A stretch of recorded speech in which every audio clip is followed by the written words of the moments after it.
What do we really know about our past? Are we suffering from a collective memory loss?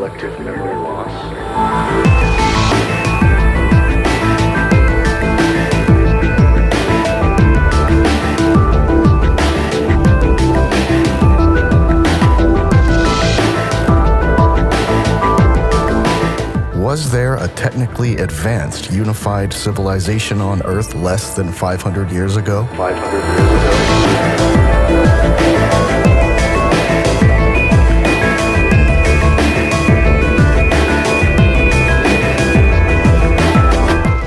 What role did the world's fairs play in introducing forgotten technology? How long do you generally sleep each night, Mr. Footy? 8 hours? 441,504,000 seconds of time you just throw away. Did someone secretly destroy remnants of old world structures under the pretense of a temporary exposition?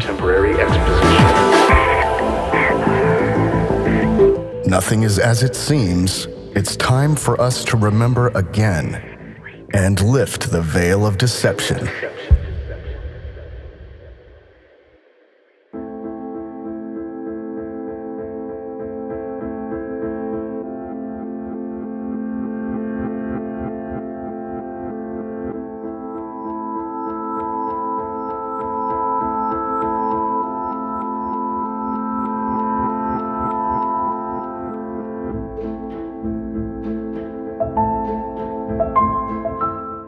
Introduction.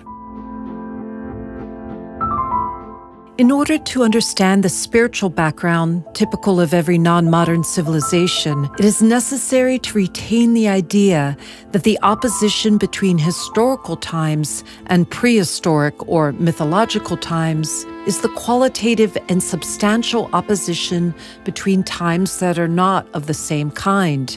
If modern man until recently had conceived and extolled the meaning of history as evolution, as higher development, the truth known by traditional man was exactly the opposite. In all the ancient testimonies of traditional mankind, one can find again and again, in one way or another, the thought of a regression, of a fall. From originally higher stages, we have descended to stages more and more conditioned by the human, mortal, and accidental element. To assert, as one must traditionally assert, that in the beginning there existed not an animal-like caveman, but a more than man, and that even ancient prehistory knows not only culture, but even an era of gods, means purest mythology to many who believe in the gospel of Darwinism. In the previous part, The Destruction of the Old World, we explained how social conditions changed abruptly as a result of a cataclysmic event, be it a natural disaster or a war, or both, loosely between the early 18th and the late 19th century. This event is also known as the Reset. The Industrial Revolution was one of the most obvious consequences of this reset. After the disappearance of the Old World, a power vacuum arose that was exploited by a small power elite to disempower the old kingdoms. They divided the world among themselves through imperialism and the establishment of modern nation-states. In the course of industrialization, the invisible ruling powers were faced with the challenge of convincing the masses of their secret plans. The world exhibitions were created as a way to reach this goal. In all likelihood, these exhibitions were created to introduce certain technologies into society, or rather, to reintroduce them. The first major World's Fair was held in London in 1851, consistent with the role of the British Crown as a major political player at the time. 1851 must therefore be regarded as a symbolic year for the peak of the Industrial Revolution. Supposedly, a third of the entire population of Britain, 6 million people, visited the great exhibition of the works of industry of all nations. However, the transfer of knowledge and technology targeted by these exhibitions may have begun as early as the 1840s. The French Industrial Exhibition, held in Paris in 1844, was considered a precursor to the Great London World's Fair of 1851. In Germany, World's Fairs were usually called trade and industry exhibitions, although Germany played a rather minor role compared to the others. It should be noted that this also applies to Germany's role as a colonial power. European policy has always been clearly directed against Germany and the German population. The reasons for this remain speculative.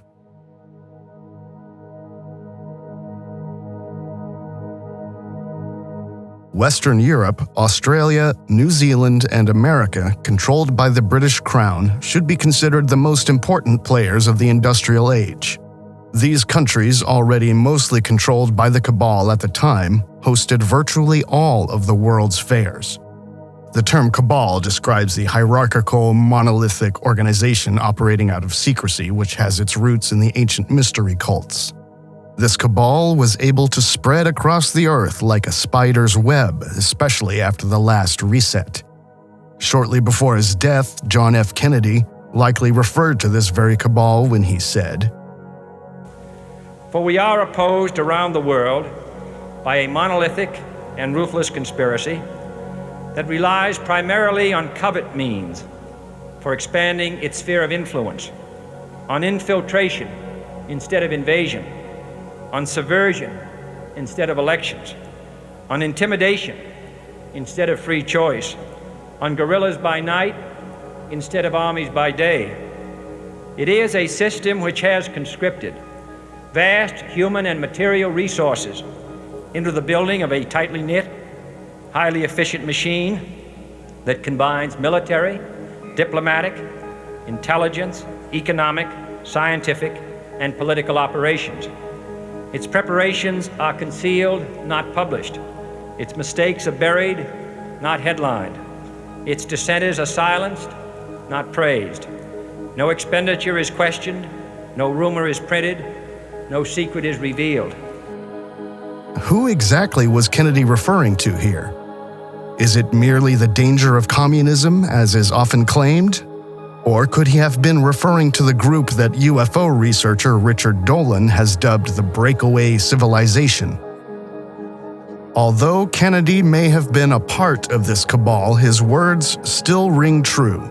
Ultimately, the elite control all sides through the dialectic process, where the world is a stage and they pull the strings. Just as the aristocratic elite were replaced by a new political power structure during the French Revolution, in our time, there are also pre-planned power struggles that appear natural to the uninitiated observer. On a political level, we know this under the name COINTELPRO, short for Counterintelligence Program. It refers to the infiltration of political groups by the FBI during the early days of the Cold War. Nowadays, the term controlled opposition is most often used to describe resistance movements being deliberately built and controlled in order to neutralize the energy of the masses and channel it into activities acceptable to the elite. The process of dialectics, i.e. the study of opposites and their resolution, is a fundamental aspect of mass psychology. The world is possible. We are unstoppable. Usually, on emotionally loaded issues, the masses split into two opposite poles, thus creating a field of tension. To control people, it is necessary to control both poles of this field. By controlling both poles, thesis and antithesis, the desired synthesis outcome can be predicted. The Kennedy assassination was a sort of alchemical process, as the American authors James Shelby Downard and Michael Hoffman describe in their work King Kill 33. The regicide is an ancient magical ritual that creates social renewal. Ritual regicide is well studied in research, see René Girard, James Fraser, and is found in all ages and societies. Big media events are, according to Downard and Hoffman, largely planned beforehand, with the sole purpose to transform humanity. In the alchemical sense, it is about dissolving the divinely predetermined order to create a satanic order, solve et coagula. For this purpose, such media-staged psychodrama is essential to reach the masses. Besides John F. Kennedy, we also see these staged dramas in the deaths of Princess Diana and Michael Jackson. Collective energy is built up to channel and ritually sacrifice the hope of the masses. We can observe this process again at present. If you are attentive, you can see in the current political developments all the signs of an artificial transformation of society orchestrated by shock. The uprooting from the past is the foundation for all further developments.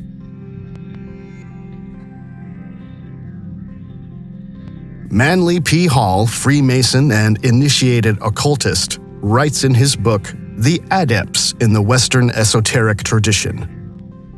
The alchemical tradition contains all the elements of a world program of enlightenment and reform. It requires only a superficial acquaintance with the philosophy and literature of alchemy in order to sense the magnitude of this concealed project. The alchemical laboratory became the shrine of the spiritual sciences, taking the place of the ruined sanctuaries of the ancient mysteries. Now let's return to the breakaway civilization. This term was coined by Richard Dolan in his book UFOs and the National Security State.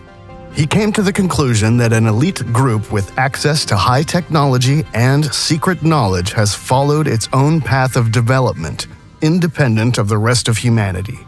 This allowed a parallel civilization to establish itself on Earth that we know little about today. According to Dolan, they probably live in huge interconnected underground bases. They are financed by black budgets, the visible part of which is called the deep state, but their structures go much deeper. They have their own view of the cosmos and our place in the world, of our history and our origins. They keep their knowledge secret, and much of their work is to keep the public ignorant. To quote Richard Dolan, There is a clandestine group that possesses technology that is vastly superior to that of the mainstream world, the ability to explore areas of our world and surroundings presently unavailable to the rest of us.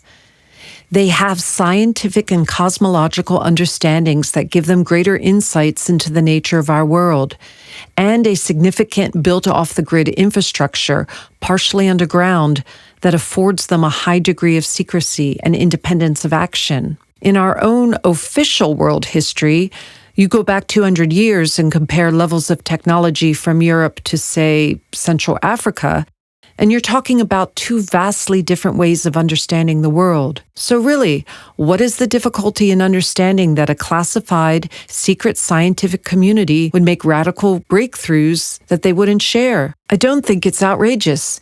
And I do think this has happened since World War II. Now, one of the breakthroughs they've made is in what we call anti-gravity technology. Could this have happened in the 19th century? I don't think that it's impossible in theory. I have speculated privately many times whether there has been a secret breakaway group going back to ancient times. When you look at some of the really puzzling mysteries of our ancient world, whether it's the Great Pyramid of Giza or Machu Picchu, there are elements of those and other architectural sites that have been left behind that, to me at least, don't make a whole lot of sense in the context of human society as it then was supposed to have existed. The Great Pyramid doesn't make sense to me in terms of 2,500 years ago ancient Egyptian culture. I wonder if this was a human construct at the time, and what human civilization are we talking about here? Could it be that this civilization, split off from our official historical line of development, is behind many of the events of the 20th century? And what of the World's Fairs? Were a large proportion of the World's Fair buildings actually built from scratch, as the official historiography claims?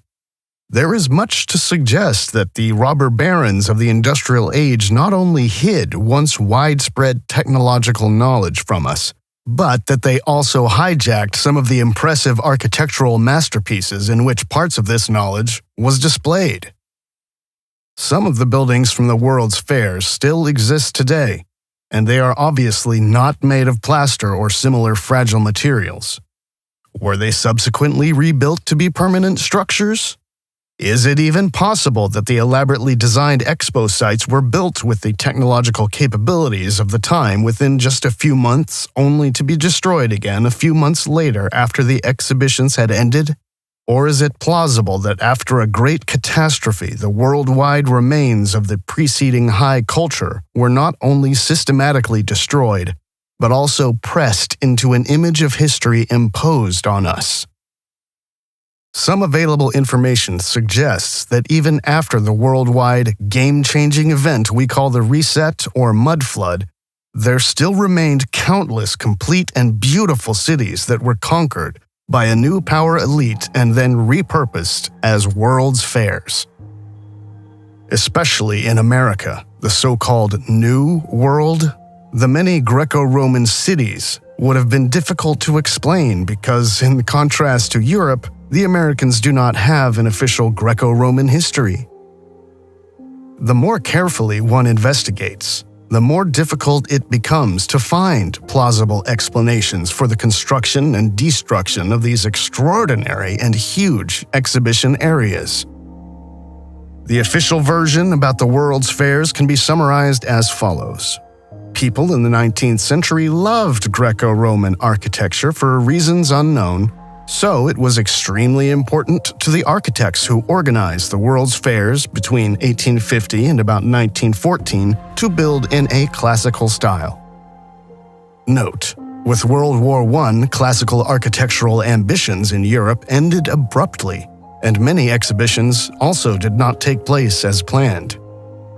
It was only in the wake of fascism that there was a return to ancient design principles, but these were often implemented superficially and were mainly applied to a few representative, magnificent buildings. After the Second World War, on the other hand, classical architecture was deliberately replaced with new trends, e.g. Bauhaus and Brutalism. Officially, the intention was to create an aesthetic distance to fascism, but in all likelihood its purpose was to cut the connection to the old world through soulless, brutalistic architecture.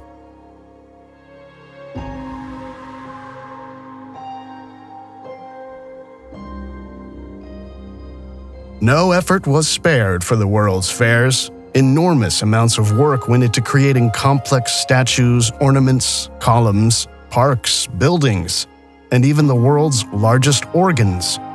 No expenses were spared in the making of these massive structures. Made of plaster and linen or hemp fibers, they were only intended to last for the duration of the expo.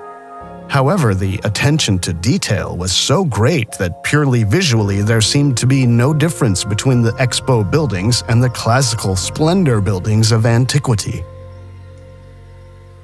The purpose of the World's Fairs was to make the supposedly new technologies discovered during the Industrial Revolution palatable to the masses, to create new markets. In the end, most of the buildings were torn down, with only meadows or empty parks remaining.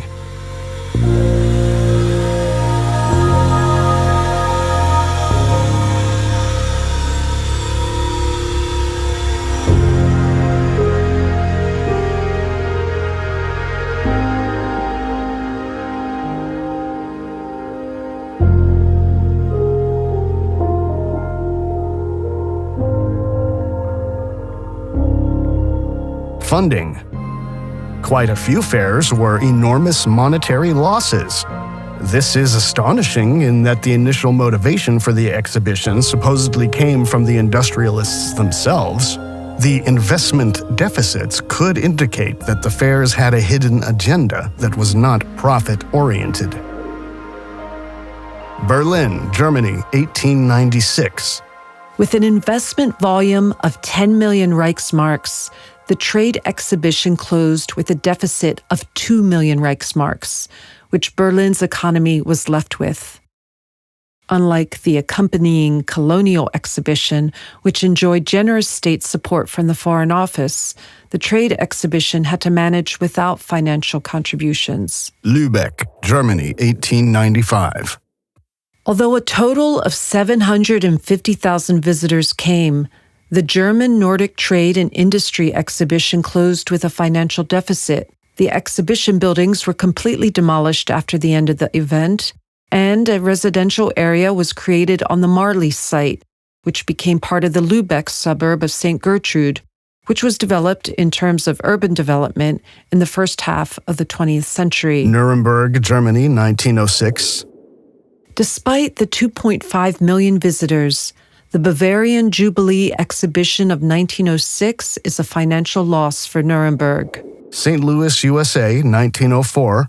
In the end, the expo made a loss of $8.5 million. This is the equivalent of more than $250 million today. Philadelphia, USA, 1926. The exhibition attracted far fewer visitors than the 10 million originally planned. In the end, it was unable to service its debts and went bankrupt in 1927.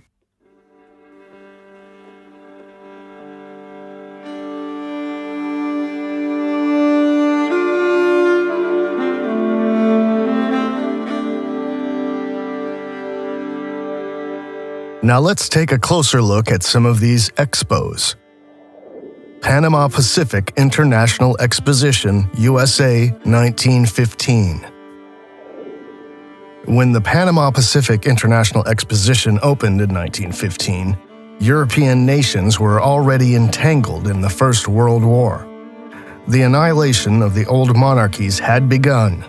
The European continent was being reshaped, and all areas of government, society, economy, and culture were undergoing fundamental change. The city of San Francisco itself was just recovering from the terrible earthquakes and fires that had raged in 1906. Yet, in the midst of these hectic times, an exposition, unimaginably large by today's standards, opened its doors to celebrate the completion of the Panama Canal in August 1914.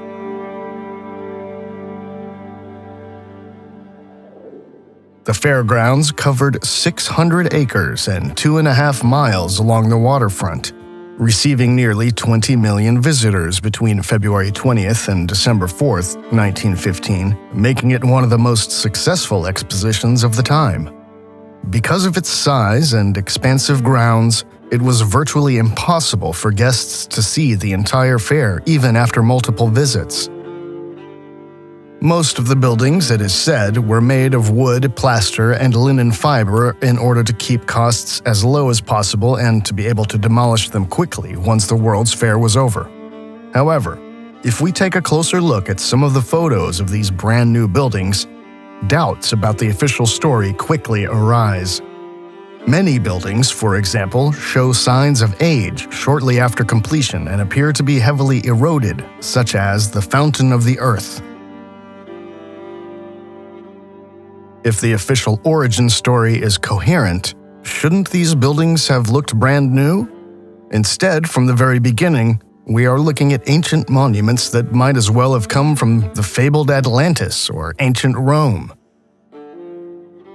The architect of the Palace of Fine Arts, Bernard R. Maybeck, is quoted as saying that every great city needs ruins.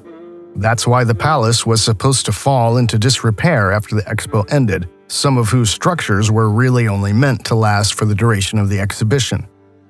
It is said that even as it was being built, it was inspired by Roman overgrown ruins, in keeping with the mood of 18th century Piranesi engravings, who became famous for his painting of ruins.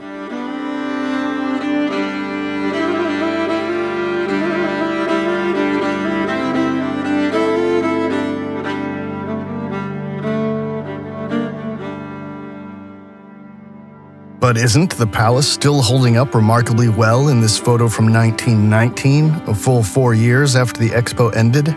Where are the weather-related signs of decay? There are further contradictions. Allegedly, all buildings were only cheaply and quickly raised from the plaster, but the Bill Graham Civic Auditorium still stands today. Unlike the Palace of Fine Arts, it was never fundamentally renovated or rebuilt, so it has always been made of solid stone, even according to the official narrative. Let us now turn our attention once again to the Palace of Fine Arts and let some contemporary witnesses have their say.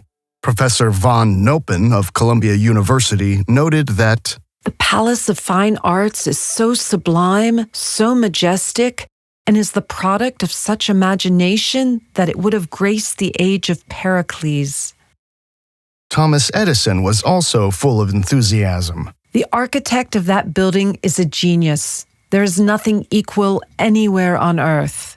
Are these really statements one would expect to hear about a newly constructed contemporary building of plaster and linen?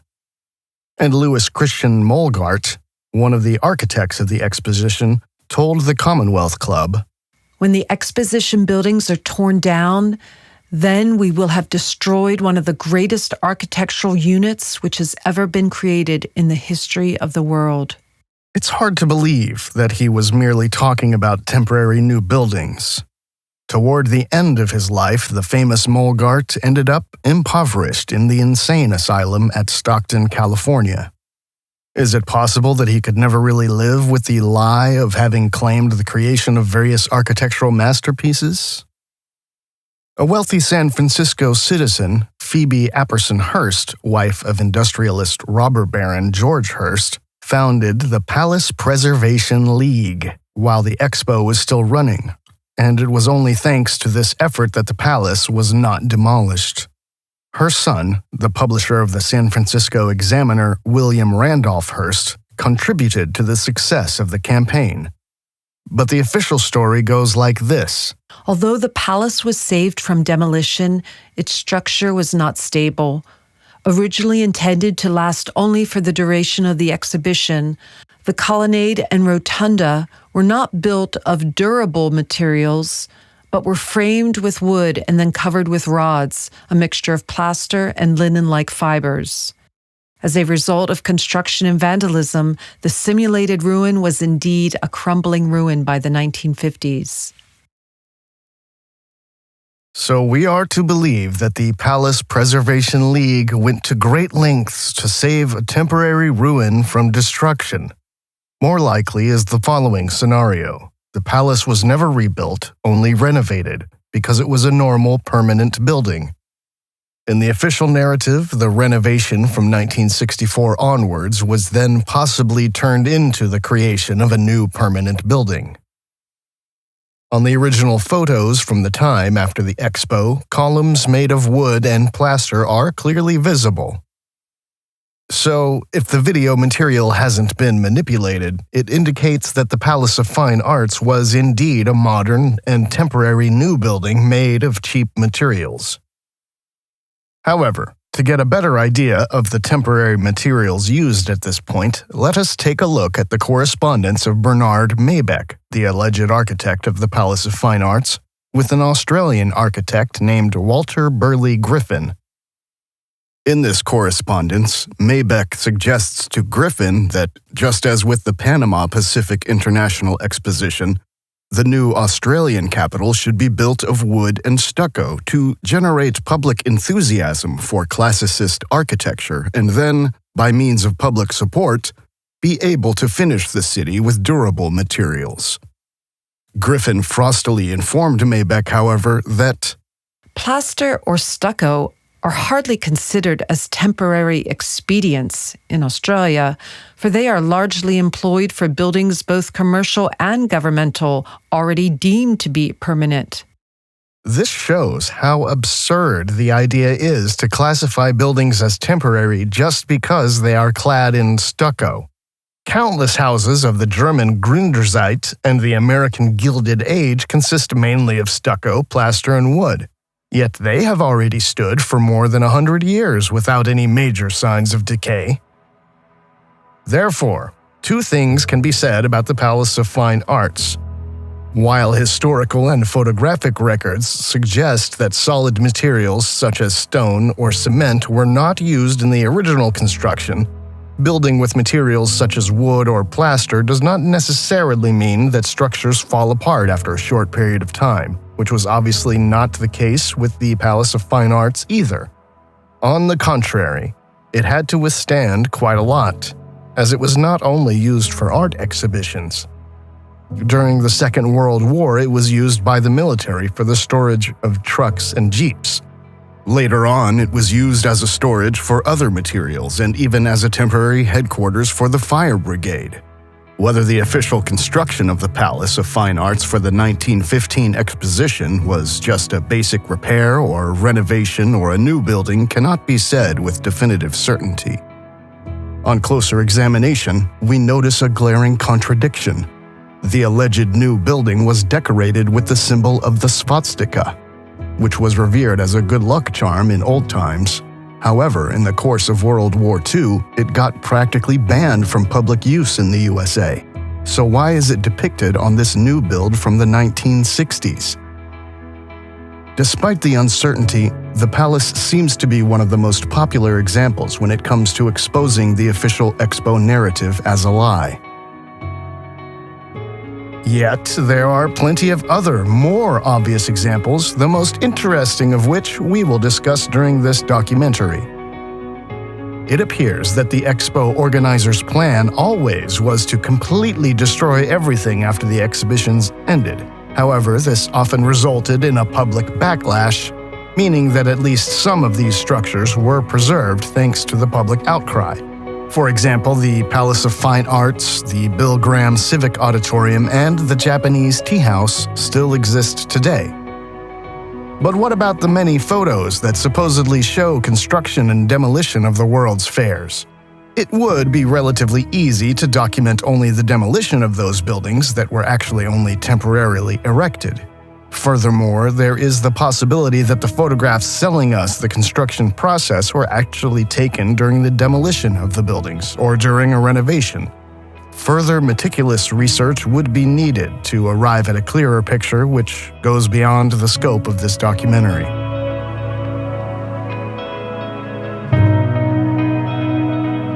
Interestingly, some of the public photo archives have only been put online after websites like stolenhistory.net pointed out inconsistencies in the narrative.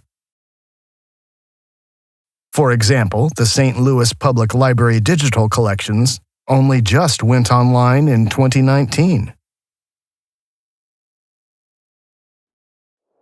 Northwest German Trade and Industrial Exhibition, Bremen, Germany, 1890. The Northwest German Trade and Industrial Exhibition in Bremen's Burgerpark in 1890 poses a couple of mysteries. This wine house is supposed to be a wooden house and said to be a cheap copy of a real old Hanseatic merchant's house. This is hardly credible as the wine house seems to be embedded in a street of other authentic historical houses. And why was this building actually demolished immediately after the exhibition ended? Even if the house was made entirely of wood, it could have been left standing. 100 years ago, Bremen's architecture was overwhelmingly medieval Hanseatic. Nobody would have thought of imitating a house like this one for exhibition purposes, since the city was full of such houses. The story only makes sense if the real intention was to destroy as many old-world buildings as possible, be it through accidental fires, world exhibitions, or other modernization projects. The most impressive building of the Bremen World's Fair, the multi-story Park House, was also accidentally burned down a few years after the expo. This photo shows a modern steel bridge against the backdrop of historic domed buildings. As the city's newspaper, Weser Courier, notes, not only a strange but an almost paradoxical contrast. This paradox is only resolved if we assume that the steel bridge was actually built for the exhibition, but that the classical buildings were already standing beforehand. In another photo, the ex-director of Bremen's Burgerpark, architect Wilhelm Benck, is shown with a hidden hand, a typical Masonic pose, which, according to Duncan's Ritual and Monitor of Freemasonry, reveals him to be a master of the second veil.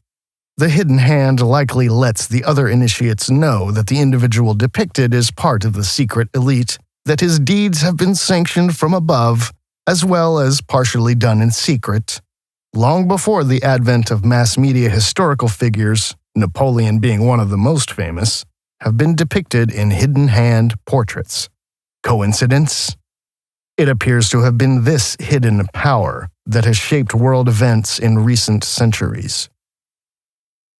Shortly after the end of the Bremen exhibition, Wilhelm Benck promptly spoke out and defamed one of the most impressive buildings of the exhibitions, the multi-story Parkhaus.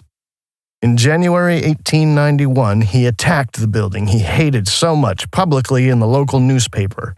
The debate about the beautiful building only ended when the structure went up in flames in 1907, the official explanation being fireworks that went out of control.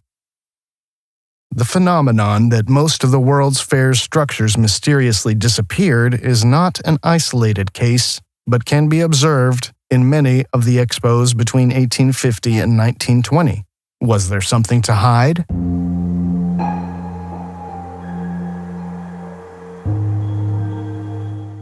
The argument that the buildings were simply poorly built and that they would have inevitably fallen into disrepair quickly is inaccurate, because even today some of the expo buildings are still standing. The solid stone observation tower in Bremen's Burgerpark, for example, was not completely demolished until 1962, mainly because it was badly damaged during World War II. In fact, all of the expo buildings that are still standing today are built so solidly that they hardly age.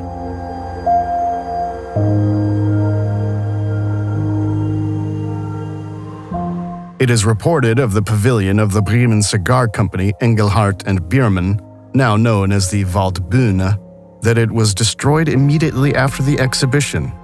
After all, it was only made of temporary materials, only to be rebuilt true to the original, but this time in a permanent form. We are even told that the cigar company was kind enough to pay for the demolition and rebuilding entirely out of their own pockets. How credible that is, you can decide for yourself. Great Exhibition, London, Great Britain, 1851. The London Crystal Palace Exhibition was the first prominent worldwide industrial exhibition. A whole 28 countries with a total of 17,062 exhibitors on a total area of over 80,000 square meters took part and received about 6 million visitors in 6 months, a quantity comparable to about 1/3 of the total population of Great Britain at that time. To appreciate the full scale, it is necessary to imagine that the gigantic glass house, fitted with cast iron frame elements, was estimated to be 3 times the size of St. Paul's Cathedral or 4 times the size of St. Peter's Basilica. In total, it is said 4,000 tons of iron were processed for columns, trellis girders, and gutters, and about 153,000 square meters of glass were produced. 80 glaziers are said to have installed 18,000 panes in 1 week, and more than 5,000 workers are said to have been employed on the building during the construction phase. A civil engineer remarked about the Crystal Palace, I'm a civil engineer, and I consider the construction of the Crystal Palace in 39 weeks from approval to opening to be complete nonsense. The glass they apparently had to use is cylinder glass, measuring 1.25 by 0.25 meters, which was very labor-intensive. It had to be blown in a trench, cut, and then polished. So the glass alone would have been impossible to make in the 4 months given. About 153,000 square meters of glass, with no machinery, just horses for power. You couldn't make it in 39 weeks today, let alone in 1850. Add to this the fact that simple automation processes for the mass production of glass did not develop until 30 years later. So everything had to be produced by hand, and the distance from the glassworks in Smethwick to Hyde Park, where the Crystal Palace was originally built, was around 209 kilometers. And as if all this wasn't fantastic enough, the Glass Palace was completely dismantled after the exhibition and then rebuilt in a larger form in Sydenham Hill and used as a museum there. To bring visitors to the London exhibition site, 2 stations were newly built, both confusingly called Crystal Palace, and differing only in their underground and overground locations, respectively. The fire that destroyed the Crystal Palace in 1936 made the high-level station virtually redundant, which is why it was eventually demolished. The beautifully tiled subway, supposedly built by Italian masons and stonemasons, however, survived.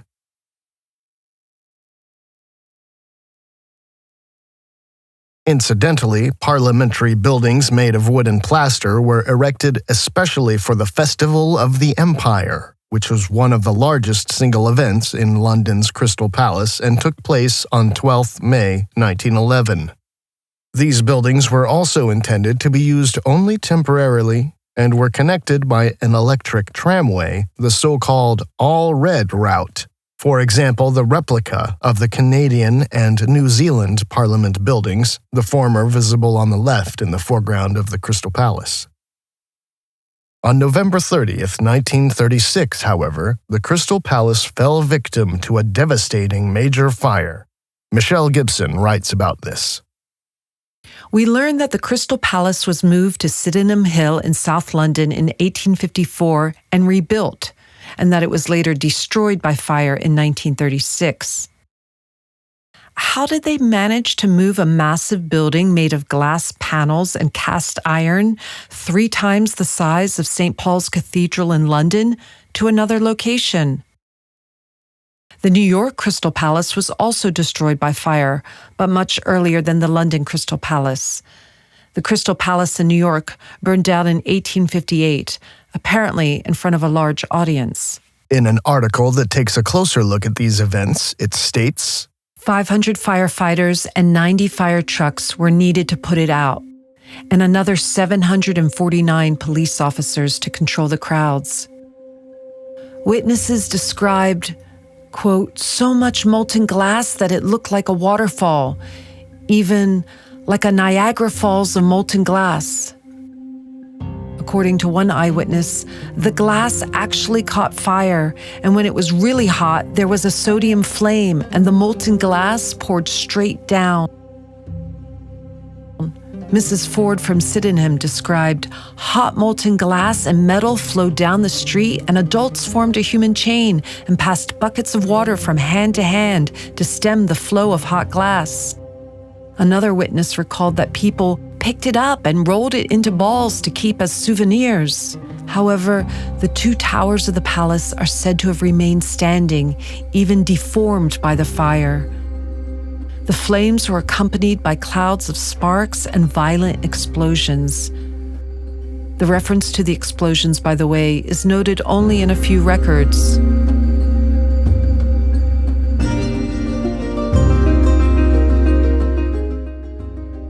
The fire burned with great intensity all night. Even 20 hours later, there were reportedly still pockets of fire.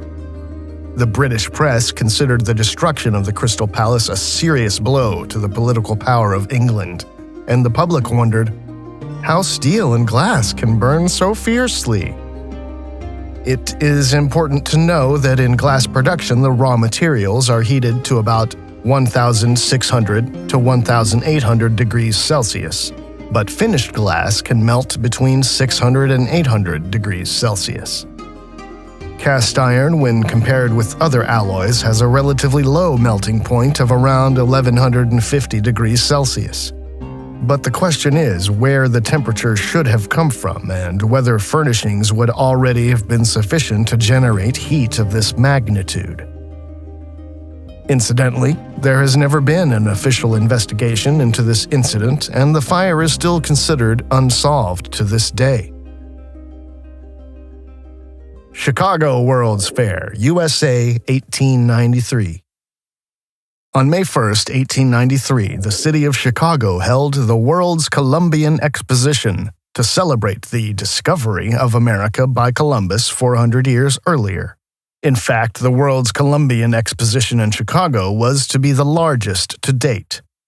70,000 exhibitors from 46 nations were present, 25,000 of them from the USA alone, to present their technical achievements, marking the beginning of a new era. Not only a film projector, the first dishwasher, a fully electric kitchen, an elevated train with electric drive, and a rolling footbridge could be marveled at, but also the amusement park with fairground stalls, circus performers, artificial ice rinks, and an 80-meter-high Ferris wheel attracted numerous visitors. The organizers of the fair hoped to demonstrate the great industrial might of the United States and symbolize the transfer of leadership from the old world to the new, which, given the historical background, may have been a coded message as well, except that the term Old World may mean something different than what we learn nowadays. The Chicago Expo, which makes us think involuntarily of ancient Rome, was nicknamed White City and was the inspiration for the Emerald City in the book The Wizard of Oz. Here is one of the sketches that illustrator W. W. Denslow made in response to the Chicago Expo for The Wizard of Oz. The tops of the domes are studded with crystals, hence the name Emerald City in the book. Here, Denslow stands against the backdrop of the Expo site after the devastating fire and on the verge of complete demolition. Interestingly, Indian researcher Praveen Mohan describes in his videos that many ancient Indian temples were originally studded with crystals at the top. Some, like the Somawathiya Pagoda, still have those crystals today. Does The Wizard of Oz contain an unconscious collective memory of humanity, or did Denslow possibly know something that is no longer available to us today?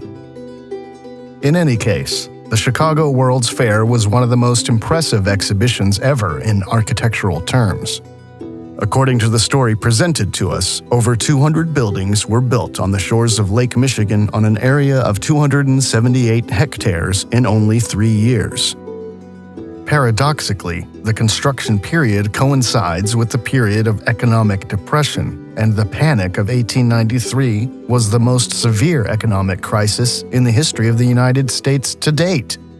Who would have thought that in such a time there were enough workers and resources to build an almost paradisiacal city?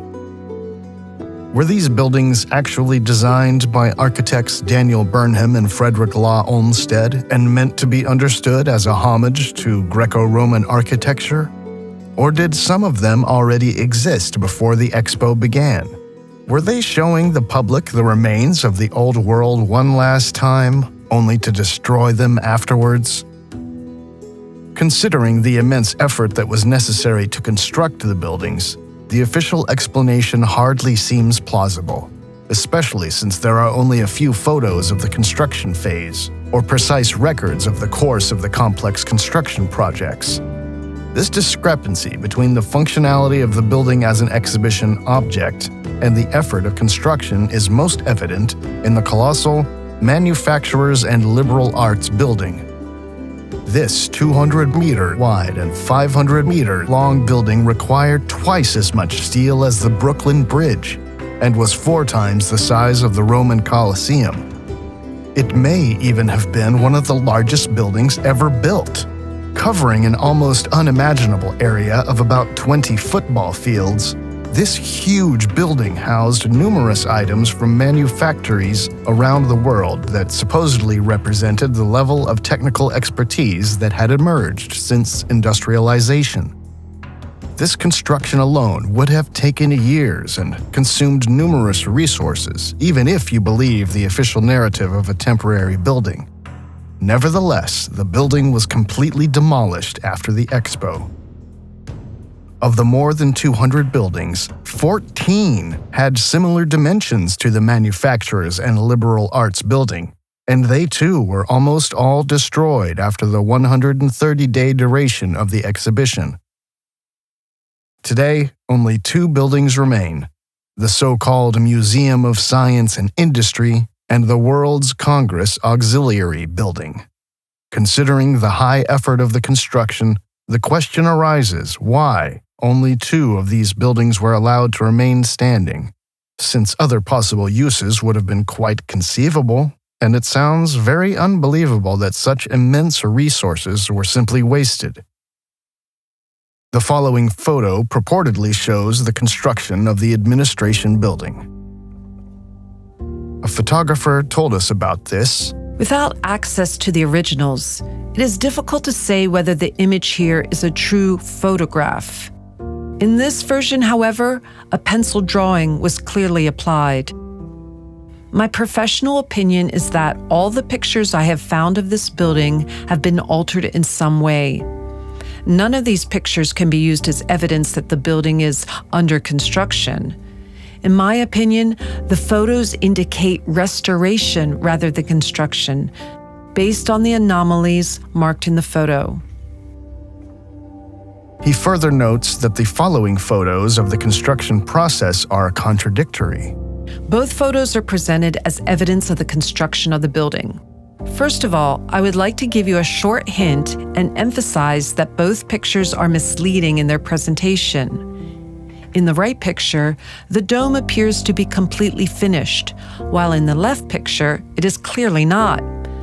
But in the right photo, the smaller domes that are at each corner of the central part of the building are missing, while in the left photo, with the dome still incomplete, the smaller domes are present. The construction process in the right photo appears to be almost complete. So why would these smaller domes be missing? Another interesting building at the Columbia Exposition was the main train station on the Expo grounds, whose entire rail system consisted of 35 tracks. By comparison, the main station in Munich, one of the largest stations in Germany, has only 34 tracks. Allegedly, the entire station was only temporary in nature, but it begs the question of how it would even be possible to build a station in such a way that it was stable and functional, but still temporary in nature. The only photo of the alleged construction of the station building shows a building already completely finished amidst mud. It appears to have been nothing more than freshly painted. Of the construction process itself, according to our research, not a single photo exists. A few months after the expo, the station burned to the ground along with other buildings at the exhibition. Cause of the fire? Arson by unknown. The official story is this. A security guard at the expo, conveniently called C. Mason, noticed the fire in the casino and also immediately tried to sound the alarm. Unfortunately, none of the 5 devices to activate the fire alarm worked, which he tried out in quick succession. Fortunately, he eventually found a phone, so he was finally able to report the fire.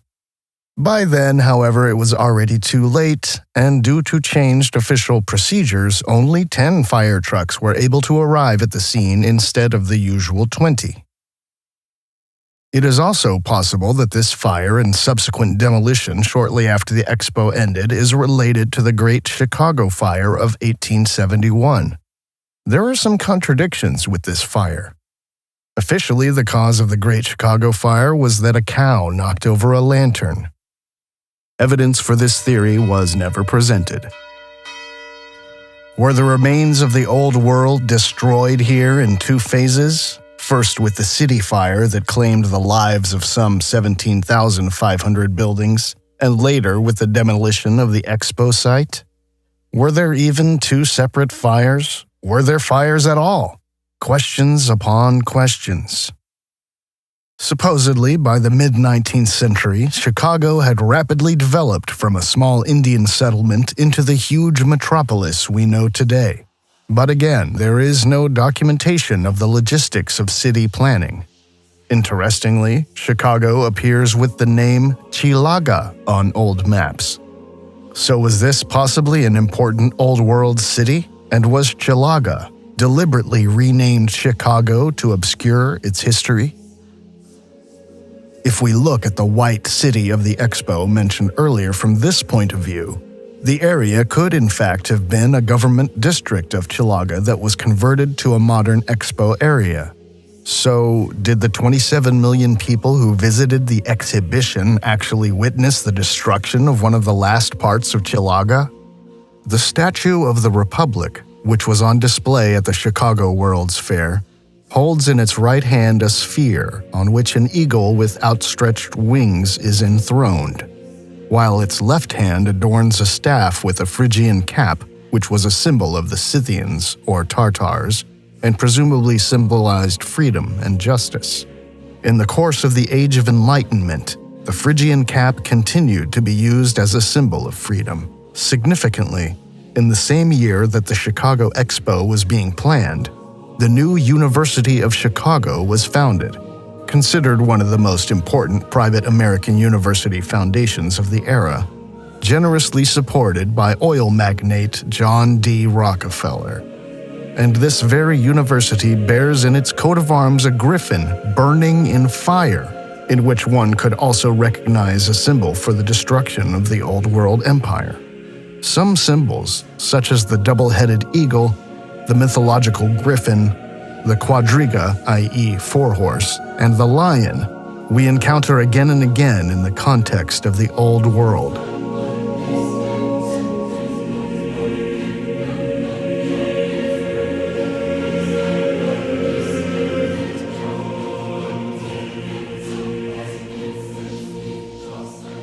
Louisiana Purchase Exposition, St. Louis, USA, 1904. The Louisiana Purchase Expo, also known as the St. Louis World's Fair, was twice the size of the Chicago Expo and consisted of more than 1,500 buildings connected by roads and trails over a length of 121 kilometers. Only 2 buildings are said to have been solidly and permanently built, while all the others were demolished immediately after the Expo. The whole thing was financed with more than $15 million at a time when St. Louis was in economic distress and its citizens were plagued by corruption, poverty, and dis-ease.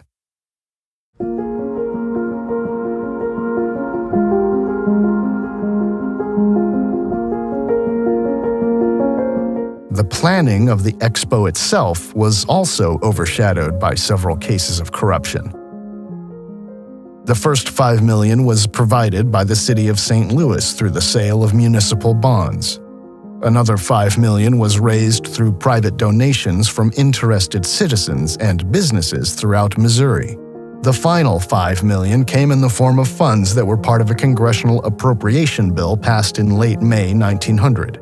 In the end, the Expo made a loss of $8.5 million, the equivalent of more than $250 million today. But if there was no financial incentive for the Expo, what was the point? On the official Expo website, we can read, As the majority of the pavilions were built to be temporary, few legacies remain today. However, the Palace of Visual Arts still stands in its place and now serves as the Museum of Arts of St. Louis, one of the largest art museums in the United States. The Missouri Exposition Pavilion, as the largest and most impressive building, was supposed to have been preserved for future generations, but it burned down barely 2 weeks before the end of the Expo on November 18, 1904. As it was said, a reconstruction was therefore renounced. The site was also home to the world's largest organ and dome at the time. The Festival Hall was another staple of the Expo in St. Louis, featuring the largest dome in the world at the time. The building featured 3 water cascades draining into the Fountain of Liberty, which was adorned with statues personifying liberty, the largest of the statues, genius, and inspiration.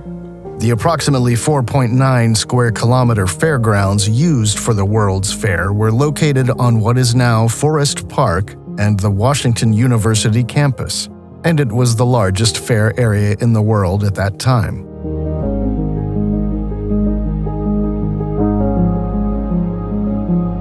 The total construction time was less than 3 years, and the Palace of Agriculture alone took up a staggering 81,000 square feet. It was said to be impossible to get even a glimpse of everything in less than a week. More than 19 million people are said to have visited the Expo at that time. Remarkable, considering that St. Louis had only 500,000 residents back then. One observer of the World's Fair noted at the time that the streets of St. Louis were full of life, more so than any other city in the North. George Kessler was the architect of the expo. But, oddly enough, there is a popular myth that says Frederick Law Olmsted actually designed the fairgrounds. There are hundreds of photos of the alleged construction process of the expo, and of course, various buildings were indeed newly constructed for the expo, especially the trashy structures that lack the classicist aesthetic. Existing structures also appear to have been outfitted with obviously primitive, tasteless decorations. However, the photographs purporting to show the construction process of the grand, impressive classical exhibition palaces may as well have been made during the demolition.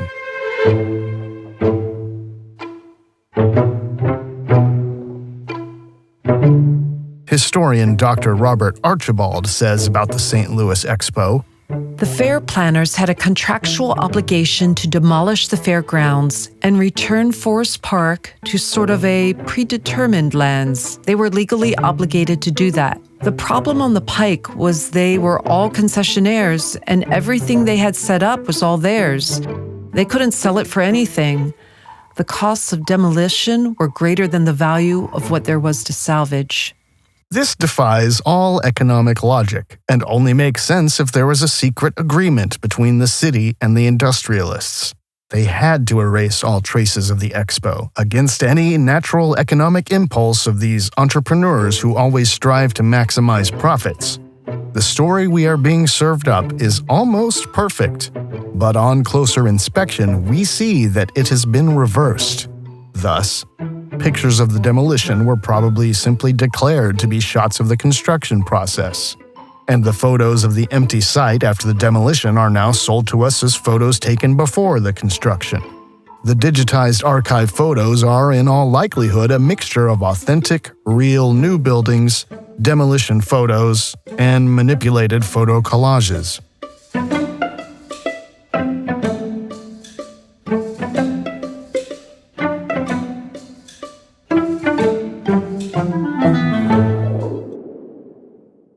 Panama, California Exposition, San Diego, USA, 1915.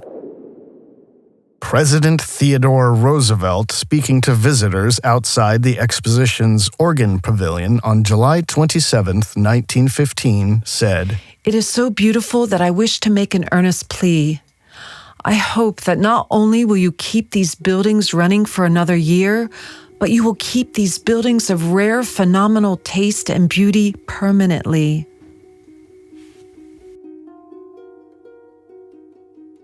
The official guidebook accompanying the San Diego Expo lists the permanent and temporary buildings and describes that the temporary buildings will be demolished soon after the expo. But most of these buildings, the official narrative says, were nonetheless in use for more than 50 years and were reused during the second San Diego Expo in 1935. How is it possible that these buildings easily lasted another 50 years or even longer if they were only built with limited durability only for the period of the first Expo? Officially, the remaining structures were rebuilt in the second half of the 20th century and are now known as the Casa del Prado, Balboa Park in modern San Diego.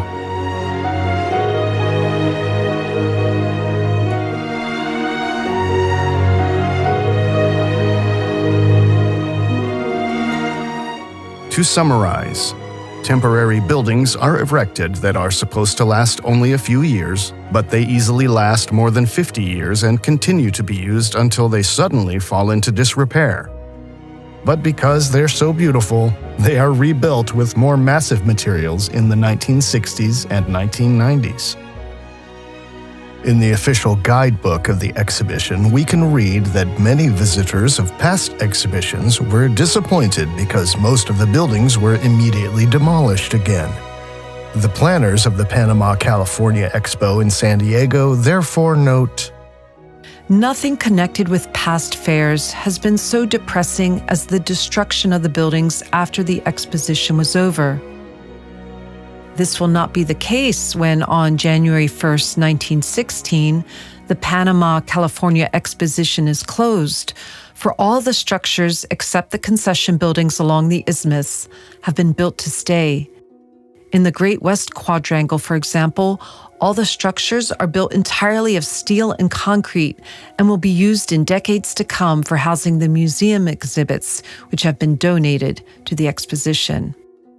It is not known whether this pamphlet was printed after Theodore Roosevelt had advocated for the preservation of the buildings.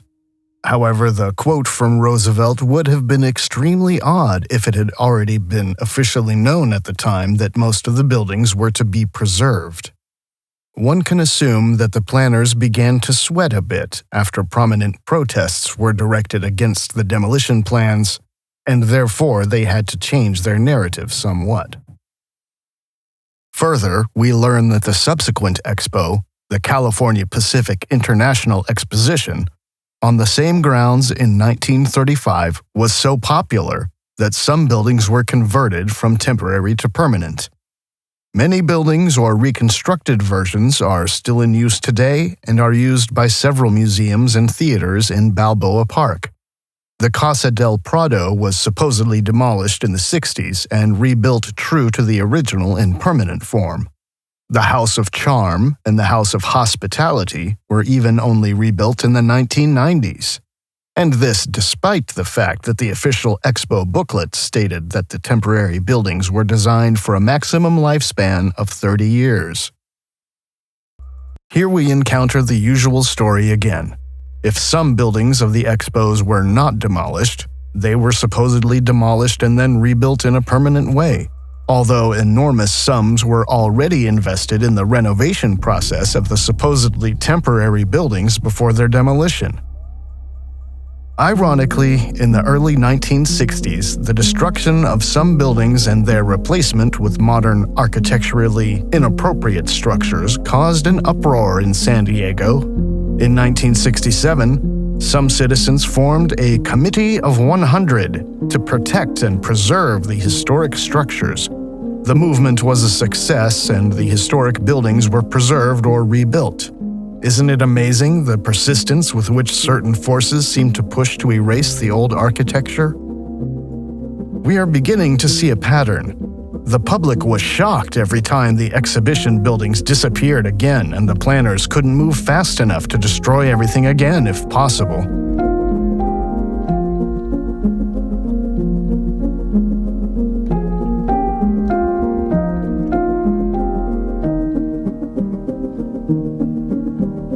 Another temporary building, the Electrical Building, burned down in 1978, allegedly by arson of 2 youths. According to the official story, it was then rebuilt true to the original in a permanent form. The old Globe Theater, originally built for the Expo 1935, also burned down in 1978 as a result of arson. Quote from Wikipedia. Bertram Goodhue, master architect of the 1915-16 Panama, California Exposition, had urged that the temporary buildings on Balboa Park's main avenue, El Prado, be torn down. But the citizens of San Diego spurned this advice. With the help of federal government money, they patched up the temporary palaces in 1922 and 1933. This allowed most of the original buildings to be reused for the second exhibition in 1935. Specifically about the House of Charm, which now houses the Art Museum, we read, Although there were ongoing doubts about the soundness of the building, which was not intended to be a permanent structure, it continued to be used during the 1940s and 1950s. Tenants included the Model Railroad Museum, the San Diego Hall of Champions, and the San Diego Men's Art Club, forerunner of the San Diego Art Institute. In 1978, the building was condemned as unsafe and was temporarily evacuated, but the San Diego Art Institute moved back in after sprinklers were installed. So sprinklers were all that was necessary to reclassify this temporary building as safe. That is, it was only a matter of fire safety, not that the building was structurally unsafe. Politician George W. Marston wrote in 1922, "You may prove what you will in facts and figures about the shaky old buildings. The only answer is, they shall not pass. Somehow, without knowing how to explain it, we are instinctively, subconsciously, incurably in love with them and will not give them up. It's the grand emotion and is founded, I think, on something real and vital." Let's summarize. Most of the temporary buildings in San Diego were supposed to be torn down and only meant to last for a short time, 30 years at most, but officially stood well into the 1990s. Then they got demolished and rebuilt as perfect copies in a permanent way. The organizers behind the expo always wanted to get rid of the buildings, but there was public resistance so enormous that many got renovated or rebuilt instead. In principle, permanent buildings are also affected by the need for regular renovation. For example, many cathedrals, such as Cologne Cathedral or Freiburg Cathedral in Germany, have been in a permanent state of renovation during their entire official existence. This is what the San Diego Pavilion looked like in the 70s, which was officially one of these permanent buildings. It had to be restored at a cost of about $500,000.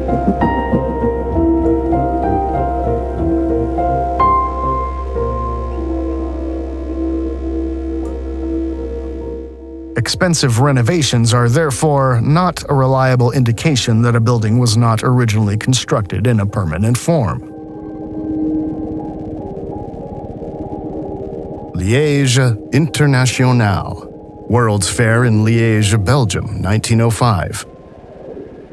About the exposition, we can read the following interesting remark. Note, it is sometimes difficult to tell whether certain nations actually participated in a significant way. Newspaper reports, as well as the official documents or secondary sources, may indicate participation when actual participation did not occur or occurred minimally. Some nations had unofficial exhibits. It is unknown whether some above that are listed as official actually were. Take the above as a guide, not gospel. Various sources differ on who exhibited. The documentation of the expos seems to have been a bit poor and contradictory in general. The only thing that can be said with absolute certainty is that of all the exhibition buildings in Liège, only the Palace of Fine Arts has been preserved and can still be admired in all its splendor today.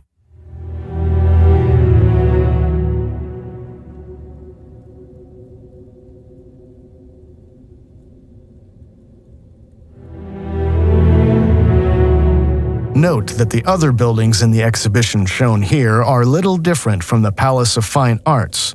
Most of the buildings appear to have been similarly massive in construction and probably would not have needed to be demolished.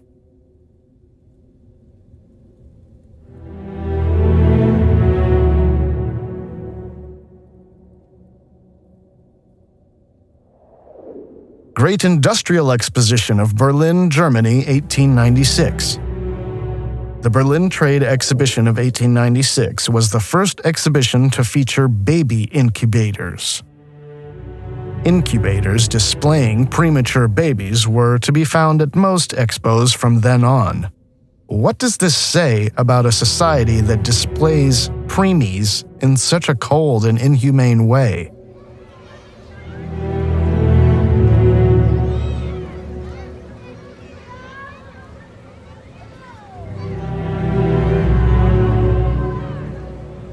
Were these incubators as much a part of an agenda as the orphan trains? In any case, uprooting children seems to be the best way to traumatize a society and completely disconnect it from its history. In particular, the former colonies, Australia, New Zealand, and America, were largely populated by orphans and criminals. For example, the first European settlers of Australia in 1787 are said to have been 700 convicts, and within the next 80 years, more than 160,000 prisoners were shipped to Australia to repopulate the country. A report by the UK's House of Commons Child Migrants Trust also states that an estimated 150,000 children were affected by forced relocations to the colonies over a period of 350 years, and that this process did not stop until the late 1960s. Whether all of these children were orphans or had living parents cannot be conclusively determined. However, what is known about the shipped children of the 20th century is that many did indeed come from poor, broken homes, and their parents were still alive, although they were usually told otherwise.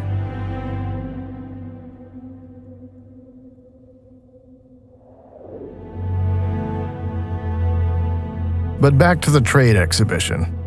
The Berlin area of 900,000 square miles was even larger than that of previous World's Fairs in America and elsewhere. The old Berlin area alone, which was supposedly a detailed replica of late medieval Berlin, consisted of 120 elaborately designed buildings. Among them were 2 city gates, the Zwinger, the market square, the town hall, the hospital, and a theater of breathtaking size. Photos of this area show massive and seemingly ancient stone buildings. Surprisingly, not a single photo exists of the Alt Berlin Theater, which was demolished in 1897, neither of the construction, the finished building, nor the demolition. And at that time, it was supposed to have been the largest theater in Berlin. It was closed already during the course of the Berlin Trade Exhibition, and the demolition process began shortly after. A website dedicated to the architect Bernhard Siering informs us, Facts and details about this theater have unfortunately been hard to find, and we are pinning our hopes on further searches for old postcards or private photographs. In addition, there was a ban on publication and advertising, and the fact that the actual visitors to the fair probably did not have the time and leisure for a theater performance lasting several hours. After all, it was a trade exhibition.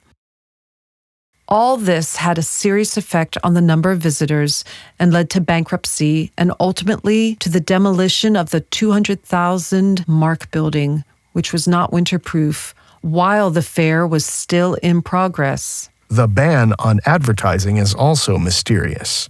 Why was the theater not allowed to advertise? Well, perhaps they wanted the theater to disappear as quickly as possible and without much fuss.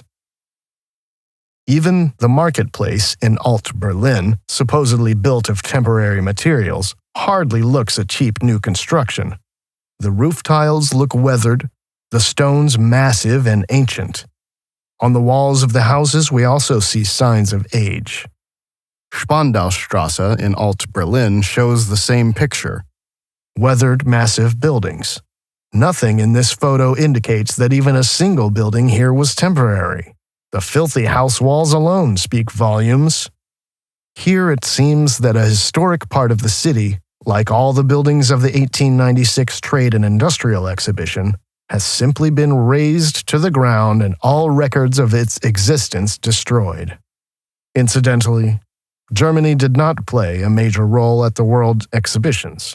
It was not until the foundation of the German Empire in 1871 that the German contribution to the exhibition of commercial, industrial, technical, and artistic products assumed more significant proportions. It can be assumed that before 1871, there was no central authority through which the cabal could have exerted influence on the Germans. In the wake of the founding of the Reich, however, a spectacular process of high industrialization occurred. Within a few decades, the empire made up for and even surpassed the deficits in comparison to other European countries. When the empire also overtook Britain, it was decided by the cabal, for whatever reason, to neutralize Germany geopolitically and catapult it into cultural irrelevance with 2 world wars. In the period between 1871 and 1914, however, Germany was transformed for the first time from an agricultural to an industrial country, with drastic consequences for the reality of life for many Germans. Due to the massive immigration into the empire between 1871 and 1914, from 40 to over 60 million inhabitants, it can be assumed that misery and poverty were rampant in the German cultural area before the founding of the empire, and that in the course of industrialization, many people could once again hope for prosperity. But what role did the newly founded empire play in the destruction of the German spirit? Did people still live in the consciousness of the Old Reich, as the Holy Roman Empire of German Nations was also called, which, according to official historiography, lasted until 1806? The last Prussian king, Wilhelm II, put it this way: It is our duty to educate the youth so that they become young Germans and not young Greeks or Romans. Thus, national identity formation and patriotic education became the flagship of Prussian education. How is it that Germans came to think of themselves as Romans? Was German identity first thrust upon us to separate us from our Nordic Germanic brothers and sisters outside the imperial borders? At the very least, this focus on national identity formation and the architecture that exists in Germany suggests that there was once a unified culture in Europe, and that our past was rooted in an advanced culture that is commonly described as Greco-Roman, but had nothing at all to do with Rome or Greece, because Rome was everywhere as part of a Nordic culture.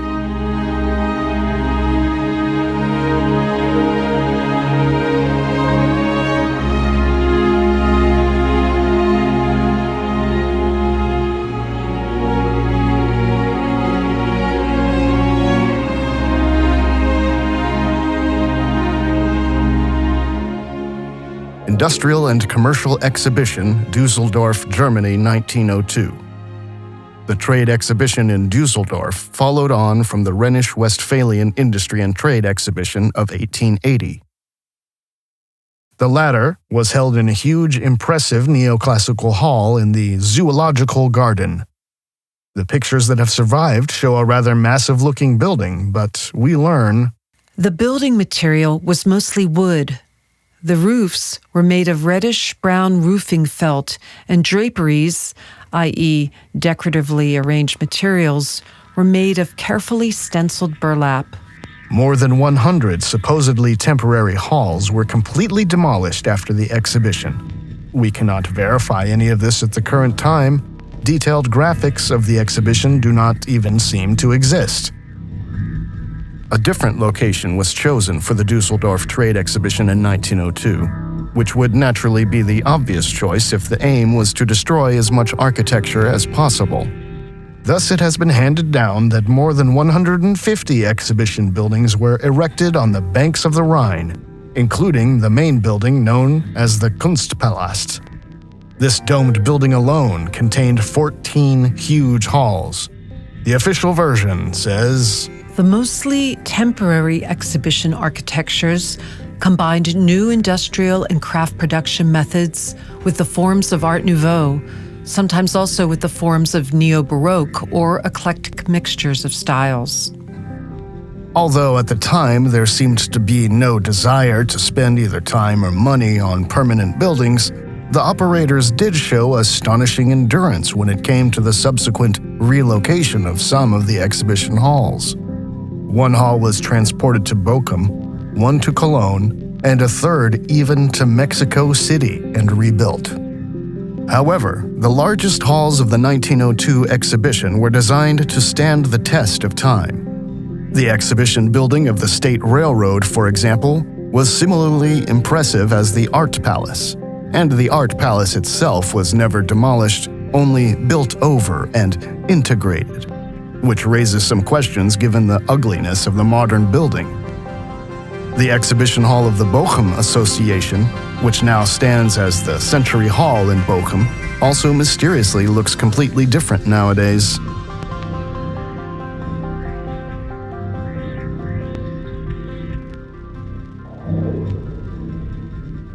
Saxon-Thuringian Industrial and Commercial Exhibition, Leipzig, Germany, 1897. It is also known from the Leipzig exhibition that all the buildings were demolished afterwards. In the end, only an empty area remained, today part of the Clara Zetkin Park, formerly called König Albert Park. The fact that two hills were built from the rubble of the demolished buildings, which still adorn the park today, seems a little macabre. The Leipzig exhibition, like the Berlin exhibition, included a replica of the old town. And of course, as with other expos, these were supposed to have been only cheap cardboard buildings. But in an article of that time, we find a hint that the reality must have looked a bit more complicated. So we can read in the newspaper The Bauer from 1897. We first prefer the excursion to the village situated at Forest and River, whose houses partly consist of real buildings, which were demolished at their location and were rebuilt here, and partly copies as lifelike replicas. It is astonishing to see how this aspect is completely ignored in the generally discoverable sources. Some of the buildings were thus, according to the narrative of the time, presumably genuine old buildings from German cities, but were demolished and rebuilt for the exhibition. Whether this process can be said to have been an economically rational decision remains to be seen. But which house owner actually agreed to make his houses available for demolition, only to stand idly by and watch the final demolition after the end of the exhibition? Even the description of the main building does not exactly give the reader the impression of a cheap building. When we enter the exhibition park through the main gate, flanked by two high obelisks, the area of which covers 400,000 square meters, we are met by a surprisingly beautiful sight. In front of us stretches an extremely charming landscape. In the midst of magnificent plantings lies a sparkling pond, animated by swans and framed by delicate statues, and in the background, the impressive main building is visible, greeting us like a white castle. This is our destination. We walk along the wide Linden Avenue leading around the water, which runs through magnificent gardens in which kiosks and temples are picturesquely scattered, and reach the mighty main building via the Flood Canal Bridge, which is decorated with statues representing Saxony and Thuringia, industry and trade. The building itself, in Renaissance style, occupies an area of more than 40,000 square meters, including the machine hall, and is adorned with a number of small towers. In front of the entrance are the pillared figures of the cities of Dresden, Leipzig, and Chemnitz. Even the electricity stations, which were supposedly built in Dusseldorf as well as in Leipzig, especially for the expos, must have been so temporary that they suddenly collapsed only a few days after the end of the exhibitions. In any case, they were completely removed as quickly as possible. The same fate befell the electric circular track of the expo. And it's almost surprising that it was usable at all. Well, maybe the tracks and wagons made of temporary materials were unusable already a few days after the expo and started to magically disintegrate.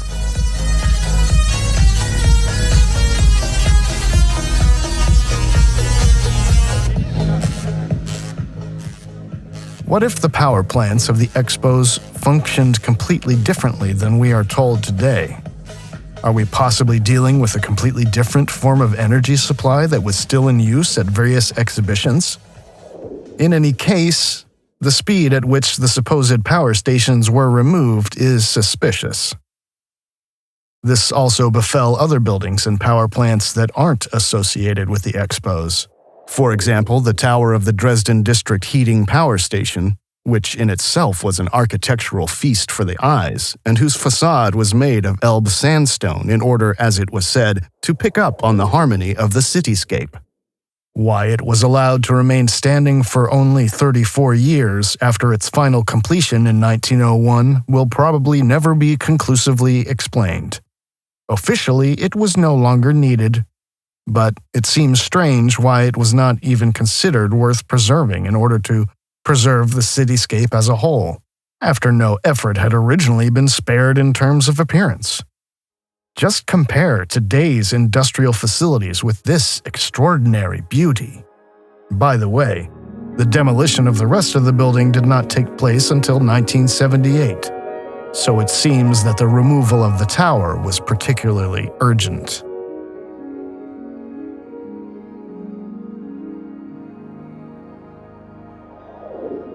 Exposition Universelle Paris, France, 1889. Most of the buildings of the Paris Expo of 1889 were located on military or municipal land and were demolished shortly after the end of the exhibition. Only the Eiffel Tower remained, although 11 years later another exhibition was held, and it seems completely nonsensical to rebuild everything again for this. The second exhibition in 1900 was also strongly criticized as it had not been as impressive as its predecessor. This may have been primarily due to the fact that most of the old structures had already been razed to the ground and the new buildings looked primitive in comparison. It was of great importance for the Cabal to gain control of Paris. The French Revolution, or the Age of Revolutions, followed destruction of the Old World. They concluded the events that today's historians refer to as the General Crisis. The General Crisis is a term that describes the period of widespread conflict that destabilized Europe from the early 17th century to the early 18th century. These two terms, General Crisis, Age of Revolutions, disguise the destruction of the Old World as unrelated events.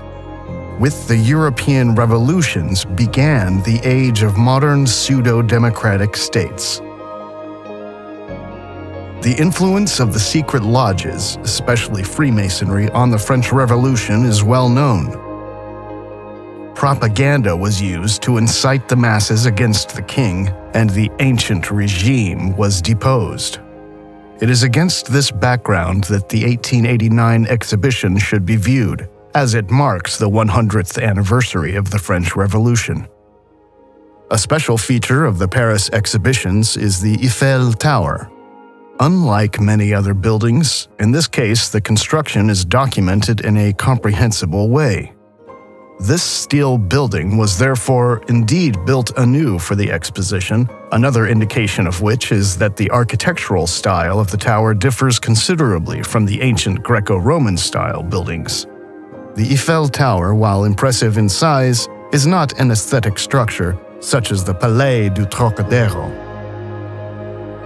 Does the Eiffel Tower, then, represent the Cabal's achieved control over this part of the Old World?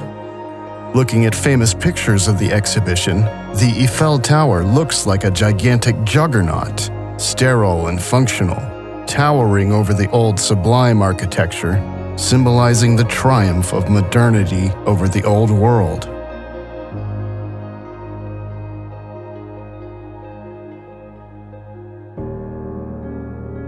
How long do you generally sleep each night, Mr. Fusi?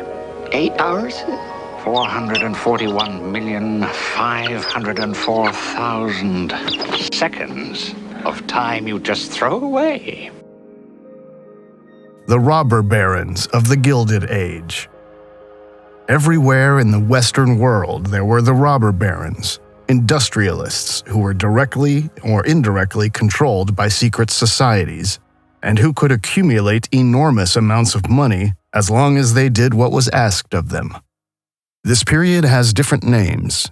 In the United States it is known as the Gilded Age, and in Germany as the Gründerzeit, from about the 1860s to the early 1900s. However, this golden age came to an abrupt end with the First World War.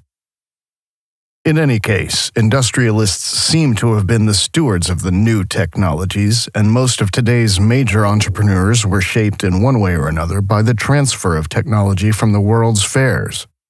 Emil Rathenau, for example, founded AEG in response to the technical achievements he observed at the world's fairs in Paris, Vienna, and Philadelphia. Some interesting aspects emerge from the analysis of the industrial families.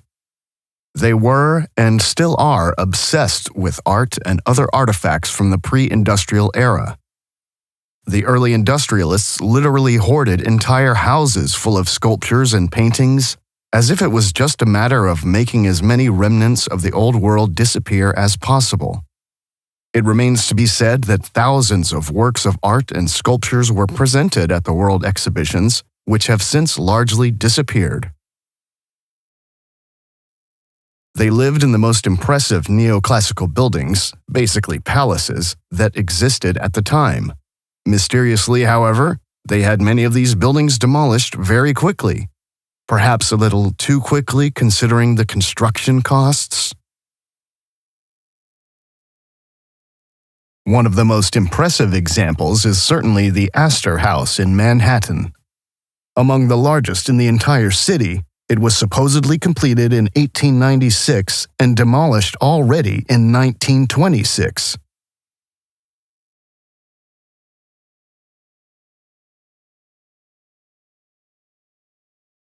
And is this photo of the alleged construction of the Villa Hugel of the German industrialist family Krupp really a new building, or rather a renovation project? In any case, it is very likely that all these buildings were already standing and were simply taken by the new power elite. Possibly, then, the term robber barons meant precisely people who had literally stolen their property. Purpose of the World Exhibitions. If it is true that many of the buildings at the World's Fairs already existed and were only renovated, then the destruction of these buildings is one of the largest cover-ups in recent history. Also, this would be further proof that pretty much all countries were already controlled by the cabal 100 years ago, and modern politics was intended from the beginning as a means to infiltrate and control cultures. The systematic destruction of knowledge and the theft of cultural goods and property by the church continued seamlessly with the advent of more contemporary nation-states. With the help of a central monetary system imposed on us, state-legitimized robbery is still the main cause of the transfer of wealth and possessions into the hands of a few. The misappropriation of majestic old-world building sites by the new post-colonial power elite happened at the same time as other events that all seem to be connected. Thus, from the mid-19th century onwards, not only were World's Fairs held in oversized and far too expensive buildings that were completely inappropriate for them, but at the same time the first psychiatric hospitals, insane asylums, were being built. Just like the World Exhibitions, these psychiatric hospitals were architecturally unsuitable for the defined purpose. Architecture always reflects the consciousness of the builders and is defined by its purpose. However, we would expect industrialists to build simply and economically, to use steel and concrete, and by no means to demolish their buildings immediately, but to try to generate income from land and buildings for as long as possible. But we see just the opposite.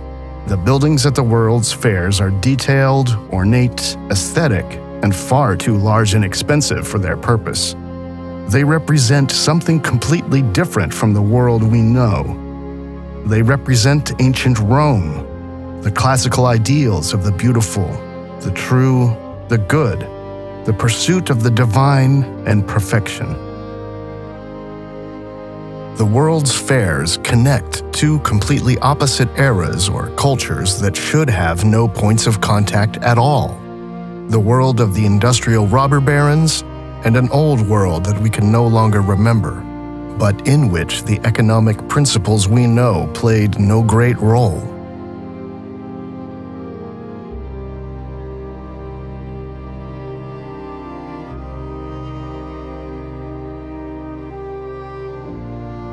Of course, some of the buildings at the fairgrounds were indeed cheaply constructed and temporary in nature. For example, in this photo of the Louisiana Purchase Expo, you can clearly see that some of the plaster is peeling off and the interior, consisting of wood, is exposed. Another example of a temporary structure is the Porte Monumentale at the World's Fair in Paris. This monumental gate has been called tasteless and considered by some critics to be the ugliest of all the Paris exhibits. Years after the St. Louis Expo, one of the architects, Louis Sullivan, wrote in The Autobiography of an Idea Meanwhile, the virus of the World's Fair, after a period of incubation in the architectural profession and in the population at large, especially the influential, began to show unmistakable signs of the nature of the contagion. There came a violent outbreak of the classic and the Renaissance in the American East, which slowly spread westward, contaminating all that it touched, both at its source and outward. The selling campaign of the bogus antique was remarkably well managed through skillful publicity and propaganda by those who were first to see its commercial possibilities. The market was ripe, made so through the ebitude of the populace, big businessmen, and eminent educators alike. By the time the market had been saturated, all sense of reality was gone. In its place had come deep-seated illusions, hallucinations, the blanketing of the brain. Thus, architecture died in the land of the free and the home of the brave. Sullivan aptly describes here the poisoned rebirth of pseudo-classicism in the 20th century, the attempt to imitate the old structures without having understood the architectural principles. We always see two fundamentally different types of architecture in the photos of the expos. On the one hand, the massive classicist buildings with uniform and harmonious proportions of the golden ratio.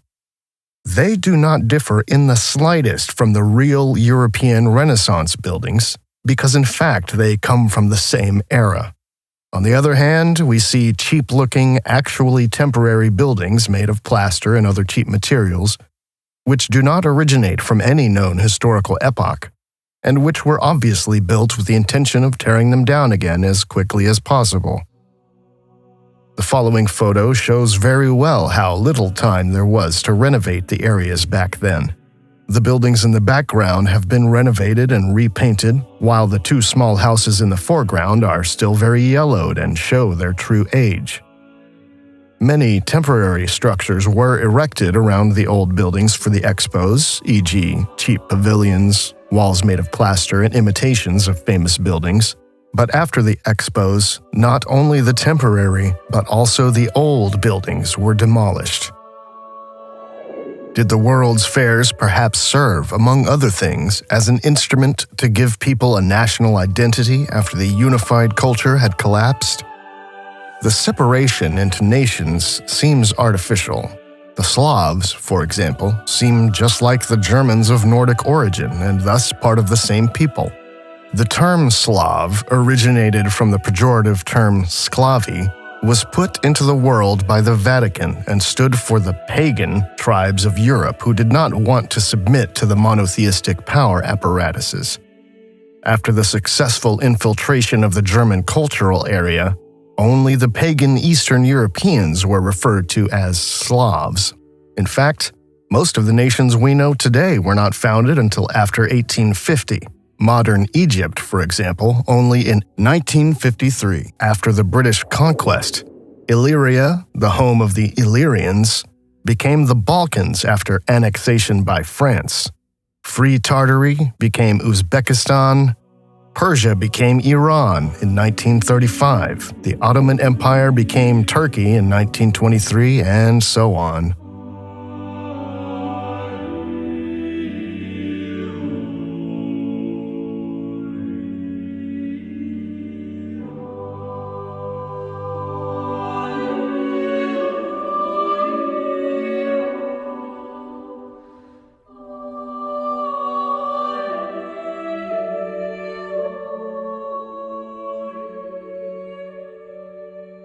The old words have a meaning. Our whole past resonates in them. When these words are spoken, that alone establishes a real connection with the past. By losing these words, we also lose that connection, and with it, the connection to our ancestors. Meanwhile, our world is divided into various soulless administrative units, controlled by a small secret elite. It was at the expos that people first came into contact with the new technologies. Telephones, railways, electric light, i.e. the light bulb, wireless communications, incubators, cars, photography, films. In addition, the supposed realities of life in the colonies were also frequently depicted. Africa, South America, etc. The creation of the patent system played an important role in building the monopolies, because only with patents it was possible to own knowledge and thus technologies, and thus control people. The foundation of the world we live in today was laid then during the time of the World Expositions. The technological knowledge of the old world was selected. One part of the knowledge was kept secret, the other part was presented to the public. One of the most important criteria in this decision-making process was whether a technology could be controlled by a central authority. Any form of free energy must have been very dangerous to the forces that controlled the robber barons of the industrial age from the shadows. It is important to understand that these industrialists had not earned their wealth themselves. They were born into elite families and chosen to play a predetermined role. Hierarchy and power. Only since the dawn of the 20th century has the attitude prevailed that one must take something from others in order to be able to have something oneself. Competition took the place of cooperation. These two opposing worldviews, cooperation and competition, can be visualized as follows, with a circle and a pyramid. The competition system is pyramidally organized. It involves an authoritarian chain of command that requires absolute obedience. At the level of the intelligence services, this system is represented by the need-to-know principle. Competitive thinking can only arise in a hierarchically organized society. In this society, energy flows from the masses at the base upward to the top of the pyramid, where it may even be absorbed or consumed by non-earthly entities. At the top seems to be what is named in mythological, religious, and esoteric lore as Satan, Antichrist, evil, or the demiurge. At the base of the pyramid are people who feel powerless, basically slaves. Success in this system is defined by making it to the top. This always implies that on the way up you oppress other people, take something away from them. The further up you go, the more powerful you feel. Energy is represented or symbolized by money in this system. The money system was built in such a way that, in the sense of the pyramidal system, it gradually directs people's life energy to the top of the pyramid. We can assume that this is also where the true reason for the existence of the fiat money system is hidden: to rob people of their life energy. Wer bist du? Mein Name ist Momo. We already encounter the connection between parasitic paranormal beings, the monetary system, and the oppression of humanity in the work Momo by the author Michael Ende. Men in Grey, called time thieves, steal people's time. These interdimensional parasites convince the adults that they can save time by depositing it in a time savings bank. The adults believe the promises of the men in gray. In reality, the more they save, the less time they have. The time they save is lost to them. Life gradually becomes sterile and bleak. Buildings become standardized and all look the same, just like clothes. No one lives in the present anymore, no one has time for each other, and life becomes hectic. Only the children recognize the cold, vicious nature of the gray men, as they are still in touch with their own aliveness.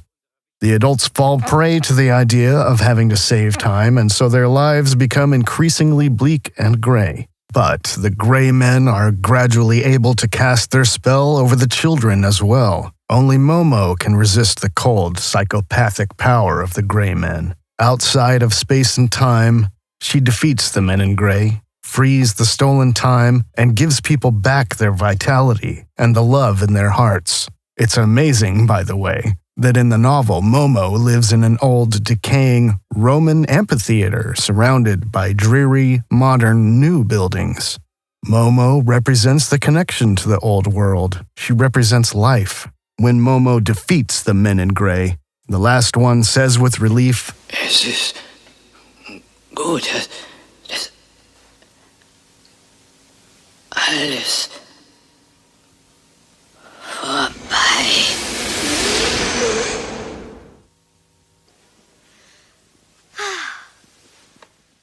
Mikhail Ende realized that evil has no existence of its own. It is only a shadow, a black hole, the absence of something. Evil can only exist as long as there are people running away from themselves and their own aliveness. The parasites are our creation.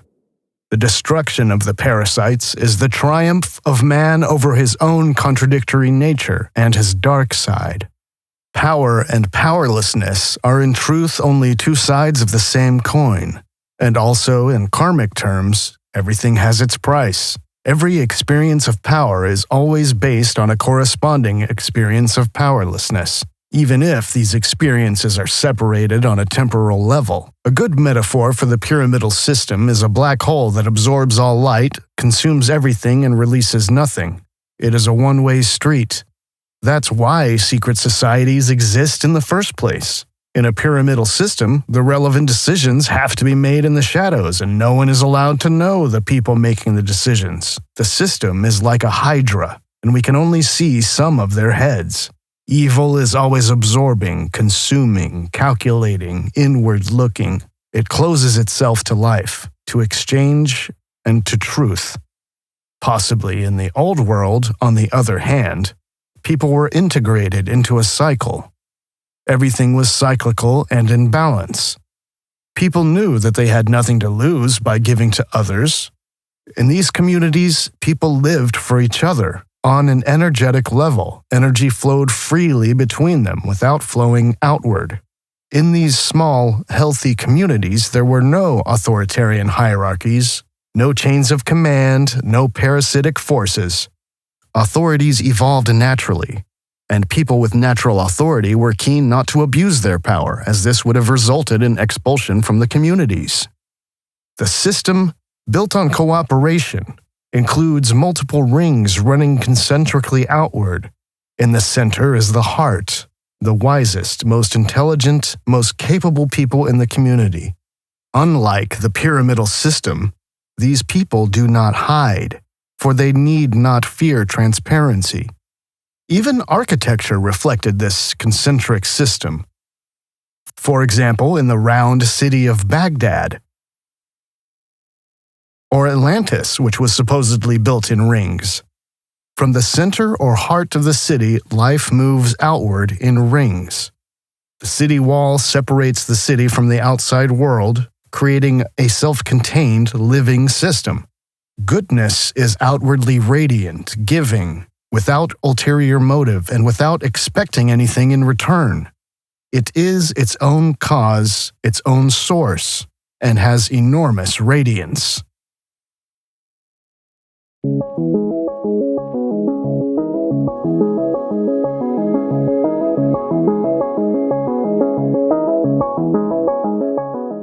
So, going to pull out some of the elements of this story. Now, we expect this to be a hero journey, and indeed it is in a very obvious and overt way.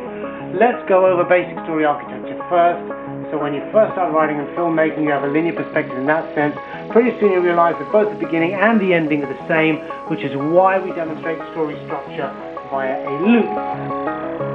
These are 7 basic plots.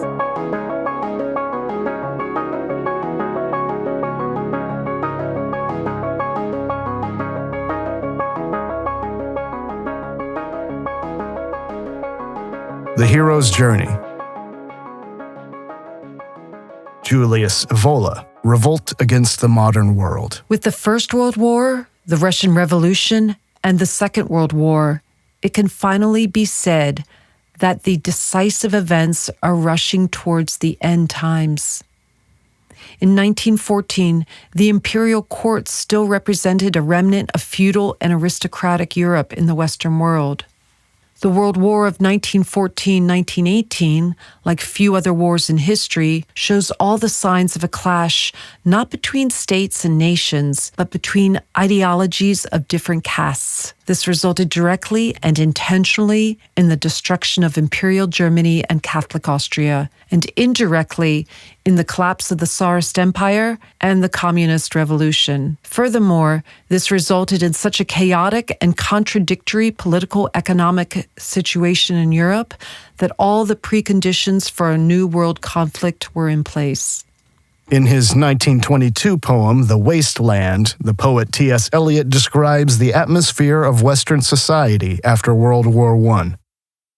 He writes about a collective loss of meaning in human existence.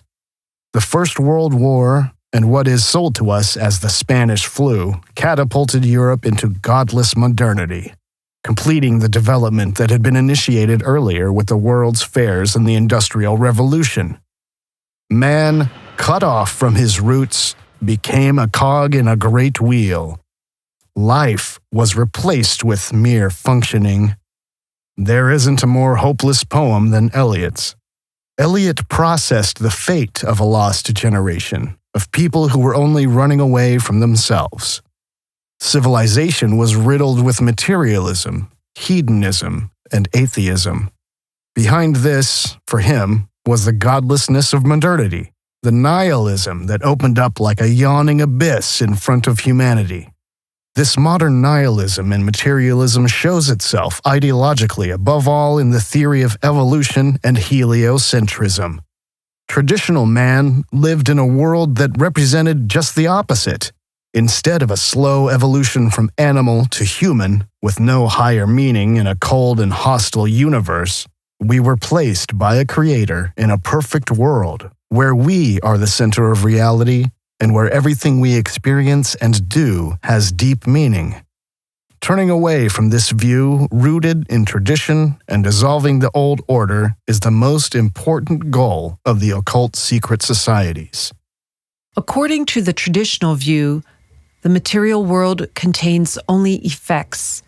Nothing takes place in this world that did not first originate in a world invisible to us. The ancient world elevated man to God, endeavored to free him from the material passions, to transcend him with free elevation in thought as well as in action. The Semitic world not only deprived the human creature of the divine, but finally reduced God to a human form. Julius Evola, Revolt Against the Modern World.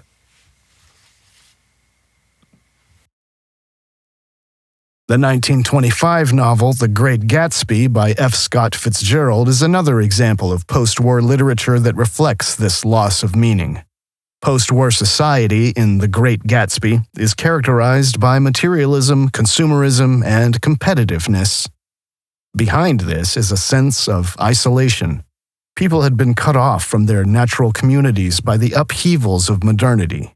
And without these communities, they lost not only their connection to their past, but also to their fellow human beings. When a human being lives only for himself, life is only worth something if you have more than others.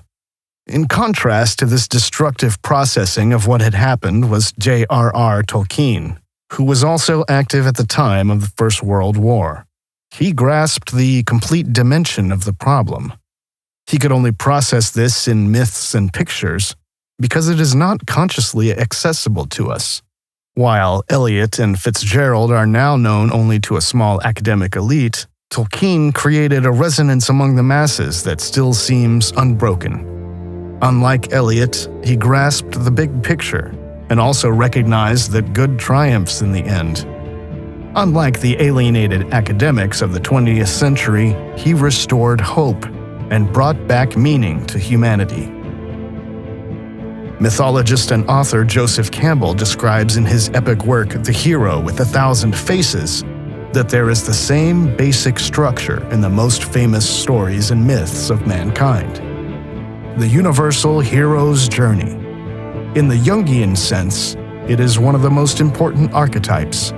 It is the monomyth, the essence of all myths and stories. You enter the forest in the darkest place, where there is no path. Where there is a way or path, it is someone else's path. Then you're not on your own path. The hero's journey is about the courage to seek the deep, the image of creative rebirth, the eternal cycle of change within us, the uncanny discovery that the seeker is himself the mystery he seeks to know.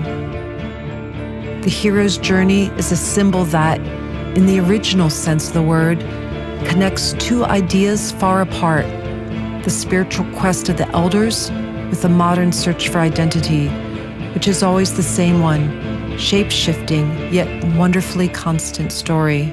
Who's the hero? You and me.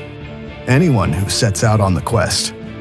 The hero's journey essentially consists of 3 sections: separation, initiation, and return. This myth is encoded, for example, in the biblical story of the prodigal son. The son leaves his father, separation, experiences initiation, he seeks happiness in the material external world, squanders money and becomes impoverished, then he repents of his sins and finds God. And return, reunion with family. The hero's journey is a journey out of a morally corrupt, stuck life into one's own darkness, a confrontation with one's own shadows.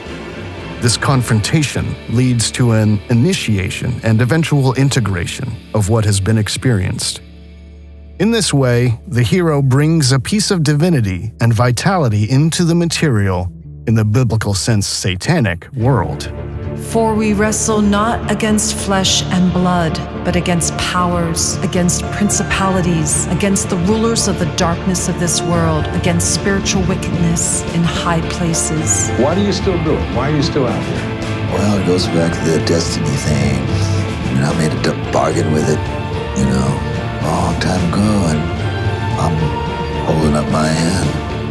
What was your bargain? To get where I am now. Should I ask who you made the bargain with? with the chief commander. On this earth? And on this earth, and then in the world we can't see. These dark rulers work directly through people, as Bob Dylan has made unmistakably clear. Those who have power, fame, and influence in this world in these times pay a high price. A price that goes beyond this world. In the beginning, there is always a decision. In terms of our history, humanity is going through this very heroic journey. We are collectively in the second part, the initiation process, the point where the night is darkest, the dark night of the soul, the point where we are confronted with darkness, with evil. At the end of this process, there is a renewal, a reconnection with one's own history, destiny, and being, and ultimately with God. According to Zoroastrianism, the purpose of our existence on Earth is to enable the dark part of human nature to live out its darkness. This enables humanity to overcome its own darkness. In this way, entering the karmic cycles of the earth can be understood as the conscious decision to break away from evil. In Zoroastrianism, the world was created only to finally eradicate evil, Ahriman, comparable to Satan in the Bible. According to this, God set a trap for his adversary by creating the earth. Evil is now trapped in earthly existence and inevitably exposed to the process of becoming conscious, and is thereby finally destroyed at the end of the earthly ages. In order to support this process, it is necessary that enough of us make a conscious decision for truth and against the lies of this world.